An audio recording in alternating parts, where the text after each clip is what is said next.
Hello everyone, you're all very welcome to the presentation on our report, How Do I Know You Are Who You Say You Are? For this report, we have looked at authentication procedures to safeguard against online impersonation and unauthorized access. We will look at the threats of information online, mainly online impersonations and false identities, existing authentication procedures, emerging authentication procedures, and finally examples of online identity theft and online impersonations. Stealing a person's identity is relatively easy, and there is a wide variety of methods available to those who are capable of committing such a crime. Phishing is a criminal mechanism employing social engineering to steal consumers' personal identity, data, and financial accounts credentials. Malware is a popular term used to describe all the viruses, worms, Trojan horses, spyware, and essentially anything that is designed to cause harm to your personal computer or steal your information. A virus is a type of malware that copies itself onto another program, becoming part of this program.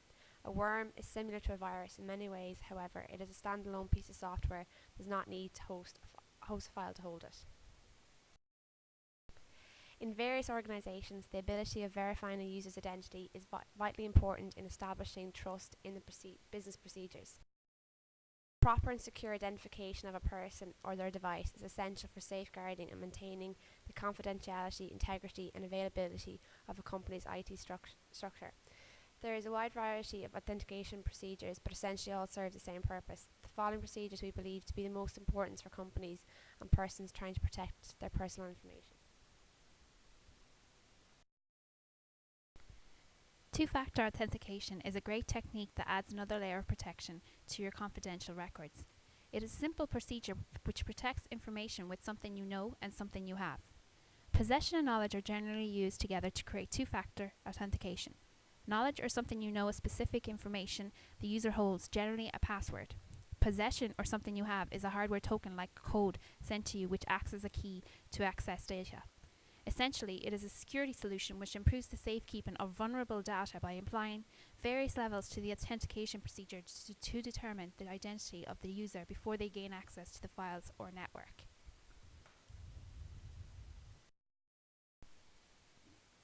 Biometric authentication is what you are, allowing access from the user's biological, distinct and immutable features. Upon entry into the market, the hardware for these products was expensive, but the price point for these systems has dropped dramatically in the last few years.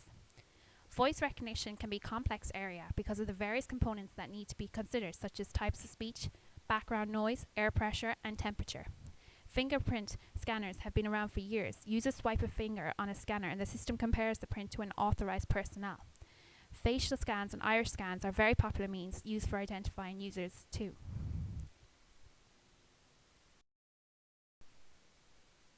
Public Key Infrastructure, or PKI, provides a secure method of authentication a computer user. Smart cards are the most common method of storing secret keys for authentication. A new emerging alternative authentication procedure is heuristic authentication. This is authentication via the unique performance of an individual's actions. There are a number of different actions that can be measured to test for unauthorized authentication. One such action is in how a user types a particular word or phrase, which Eric will cover in greater detail in type print analysis later in this video. A different example of heuristic authentication is in how people choose things that they like, such as images, colors, etc. Instead of using passwords, the computer system will ask users to pick a number of colors or images in the sequence in which they most prefer. It is nearly impossible for a hacker to be able to get inside the user's head and copy these exact same sequences to gain unauthorized access. There are already examples of heuristic authentication in everyday use. Users of Android systems for their tablets and smartphones may be familiar with the process of joining dots to a particular shape to gain access to their system. Authentication is used to validate that commercial websites you are trying to access is indeed that website. It prevents users from providing sensitive information on supposed trusted websites who are the target of a URL takeover or a DNS spoofing attack. Preset pictures phrases are defined at registration. For example, a user may not notice that instead of logging on to say 365online.com, they are actually accessing www.365online.co.uk. The subtle differences will often go unnoticed in such circumstances. However, the user is on the wrong side and may be providing hackers with very valuable information on their banking details. However, when the user notices that the preset pictures or phrases that they have used at registration are not appearing on the page, they should realize that there is a problem and that they are on the wrong site. Type print analysis is a technology in which patterns of a person's keyboard behavior, which are known as keystroke dynamics, are analyzed over a period of time and then stored into memory. When used in combination with other data, type print analysis can help to positively identify an individual in situations where doubt exists. To develop a type print for an individual, a specialized computer program records the keystrokes entered by the users, but also the timing of the entry. With each individual, certain patterns always appear and repeat.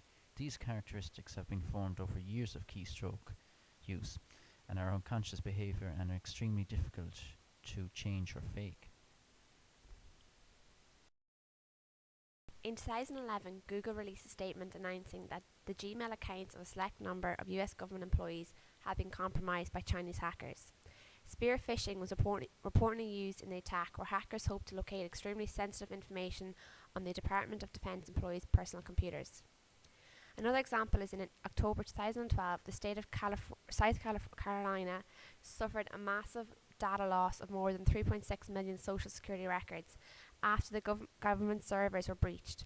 South Carolina has a population of 4.6 million people, which means this breach affected about 78% of the population of the state. Reportedly, 16,000 credit card details were also stolen.